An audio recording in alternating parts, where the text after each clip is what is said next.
Porcelain veneers are very natural looking.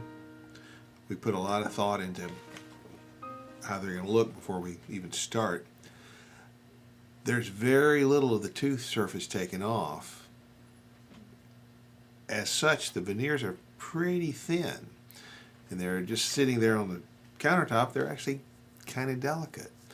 But once you bond that to the tooth, it becomes really strong. And my best analogy is, if you remember old-fashioned floor tiles, the big squares, and if you were to take one of those up and hold it, you could fairly easily just break it in half. But you glue that to a floor, glue it down well, elephants can walk on it. They're not going to hurt it at all. Well, veneers the same way. And that's one reason they do last so long and they look so good.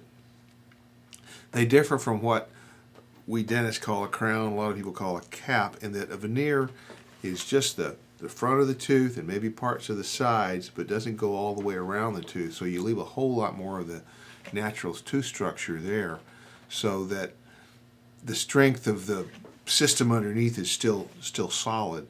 That's the other thing I like about doing veneers, that I don't have to be nearly as aggressive to get a really nice result. Every case is different.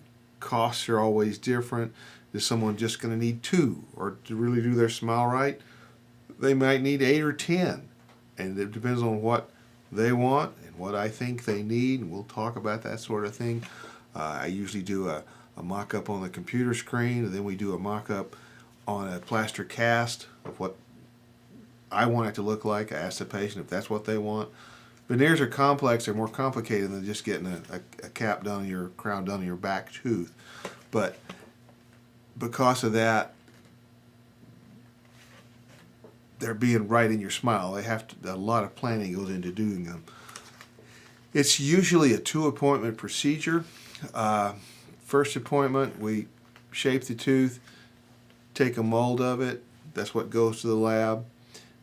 Most of the time, the person's going to need to have some sort of temporary put on that looks good, and that's one of our parts of the procedure, that we get to see what the person likes, because I make the temporary, because we've planned it ahead of time, make the temporary as close to what the final shape and shade of the final is going to be.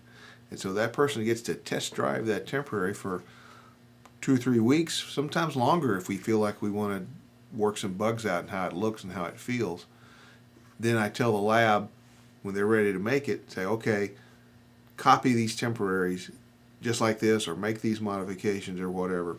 So person's got a temporary. Minimum time for a veneer case is absolute minimum 2 weeks.